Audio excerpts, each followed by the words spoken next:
In order to reflect on how January 6th has impacted our country, it's important to know exactly what happened that day. So 2 Wants to Know broke it down minute by minute.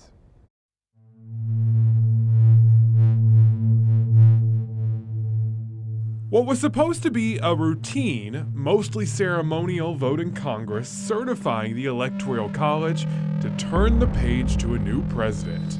This is a decidedly different feeling now. The protesters have overcome the police and are now gathered on the backside of the stairs of the Capitol building. Turned into a day of chaos, confusion, and concern for America. The night before, President Donald Trump tweeting, "Big protest in D.C. on January 6th. Be there. Will be wild." As early as 6 a.m., thousands gathered in Washington, D.C. on January 6th to protest the certification of the 2020 election. At 12:15, President Trump began addressing supporters outside the White House, continuing to push false claims that the election was stolen from him. At 1:05, lawmakers start their work in a joint session.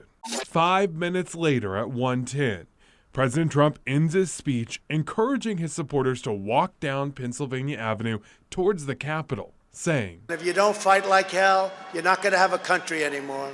By 1:30, a crowd of thousands pushed past Capitol police officers, inching closer and closer to the building. Shortly after 2, rioters broke their first window, breaching the building.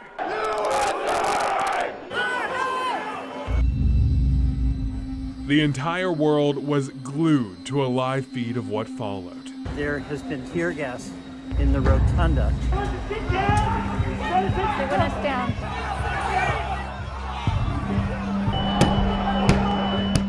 President Trump tweeted for everyone to remain peaceful.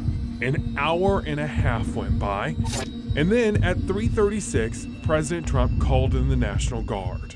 At 4:06, President-elect Joe Biden addressed the nation. Today's reminder, a painful one, that democracy is fragile, and to preserve it requires people of goodwill, leaders with the courage to stand up. At 4:17, President Trump tweets a video saying, This was a fraudulent election, but we can't play into the hands of these people. We have to have peace. So go home. We love you. You're very special. 8 p.m. After hours of madness, Capitol Police say the building was safe and secure. Congress returned to chambers, continuing debating over certifying the election. More hours passed. The votes for President of the United States are as follows. At 3:30 a.m., more than 12 hours after Congress first gathered, our lawmakers finally recognized we had a new president, and the country had to figure out how to move forward.